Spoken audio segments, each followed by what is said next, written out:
तरह भी सुना लेना, जल्दी खत्म भी हो जाएगी और कामकाज में भी लग जाना, ताकि कुछ पैसे आ जाएंगे तो अपनी ईद अच्छी हो जाएगी। अब्बू हम हर बार 2 पारे सुनाते हैं, इस बार भी हम 2 ही पारे सुनाएंगे। 5 पारे हम नहीं सुना पाएंगे। एक मरतबा सुनाया था लॉकडाउन में, कुछ समझ में आता नहीं 5 पारे में।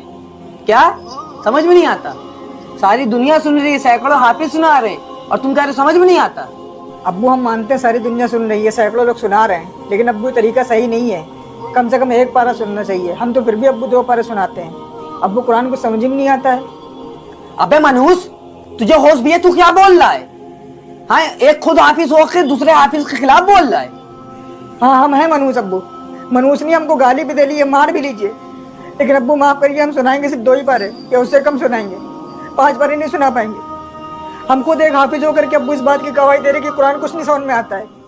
अब्बू आप खुद बताइए, 1.25 घंटे 1.5 घंटे में 5 पारे की तरावी रकातों के साथ कैसे पूरी हो जाती है, जिसमें से आधे लोग बाहर खड़े होकर के बातें करते हैं, कोई सिगरेट पी रहा, कोई चाय पी रहा। अब्बू आधे लोग बैठे रहते हैं जब इमाम सब रुको में जाएंगे तब जाएंगे।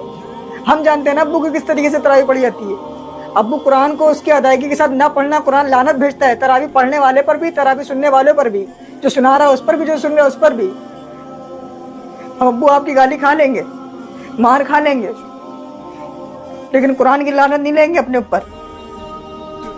वाह बेटा वाह, सारी दुनिया के लोग चाहते हैं कि 5 पारे की तराबी सुन के अपने कारोबार में लग जाएं, और एक तुम्हें कोई कारोबार की फिक्र ही नहीं है।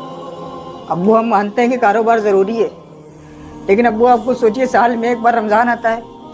365 दिन में हम लोग 20 दिन, 15 से 20 दिन अल्लाह की इबादत के लिए नहीं निकाल सकते, उसके लिए नहीं निकाल सकते जिसने हमको ये ज़िंदगी दी है। अब्बू सोचिए हम लोग कितने खुश नसीब होते हैं कि रमज़ान तक पहुँच जाते हैं। कितने तो बेचारे ऐसे हैं जो इस दुनिया से चले गए, और अभी कितने लोगों का इंतकाल हो जाएगा अब्बू, उनको खुद नहीं पता होता है। और हम लोग रमज़ान की इतनी बेद भी करते हैं। रमज़ान में एक तो रोज़े भी नहीं रखते हैं, और तरावी पढ़ते तो अब्बू इस तरीके से पढ़ता है कि 5 पारे की सुन के आ जाते हैं। क्या फ़ायदा अब्बू, हमारे गुनाह लदवा के आ जाते हैं अपने ऊपर। तेरी जिद है तो मेरी भी जिद है। अब तू 2 पारी की नहीं, अब तू 1 पारी की तरह भी सुनाएगा।